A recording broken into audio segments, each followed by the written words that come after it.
ఒడిసి ఏడాది పార్లమెంట్ ఓట్లు అయిపోయి 6 నెలలు అయిపోయింది. ఇక ఊర్లలో సర్పంచి ఎంపీటీసీ జెడ్పీటీసీ ఓట్లు పడేది ఉన్నది. వచ్చే నెలతోటి సర్పంచ్ల టైం ఒడిచి ఏడాది.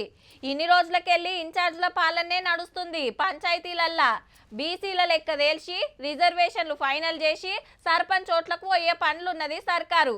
ఈ నెలలనే గా కార్యం ఓడిపిస్తారట.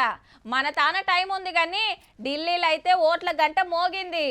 ఢిల్లీలో వచ్చే నెల 5 నాడు అసెంబ్లీ ఓట్లు, 8 నాడు పాస్ ఫెయిలు.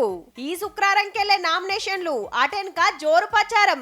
4వ పారి సీఎం సీట్లకు ఊకోవాలని కేజ్రీవాల్ సార్ తండ్లాడుతుంటే ఈ కిత్త కన్నా పవర్లకు రావాలని బీజేపీ తిప్పల పడుతుంది. కాంగ్రెస్ సుత పోటీలుంది గాని గా 2 పార్టీల నడుమే తగ్గఫర్. ఇండియా గ్రూప్ లో ఉన్నట్టే గాని ఎవ్వర తొవ్వాలదే. ఢిల్లీ అంటే దేశానికి రాజధాని. ముఖ్యమైనోళ్ళంతా ఉండేది ఈడనే. 11 ఏండ్ల సంధి చీపురు పాటే గెలుస్తుంది. సర్కారీ స్కూళ్ళు మంచిగా చేసిండు, గల్లీ దవాఖాన్లు పెట్టిండు, పబ్లిక్ తిప్పలు అరుచుకుండ్రని పేరొచ్చింది.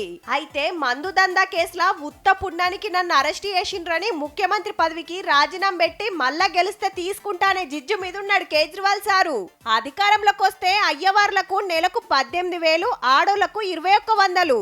ఆటో వాళ్ళ బిడ్డ లగ్గానికి లక్షిస్తామని సాటింపేసిండు. ప్రచారం మున్మీదికి వస్తున్న టైంలా సీఎం అతీష్ మేడం ఏడ్చింది, నన్ను ఓడగొట్టలేక బీజేపీ లీడర్ మా నాయనను తక్కువ చేసి మాట్లాడిండని. అటు కమలం పార్టీ పెద్దలు సుత ఫుల్ నజరేసిండ్రు, ఎట్లనన్న వేసి ఢిల్లీలో సుత పవర్లకు రావాలని. దేశమంతా గెలుస్తున్న రాజధానిలా ఏరే పార్టీ పెత్తనంలు ఉండే వరకు మనోలకు మనసున పడతలేదు. ఇయాల్టికైతే గింతే. నామినేషన్లు చాలైనాక మళ్ళో పారి చెప్పుకుందాం.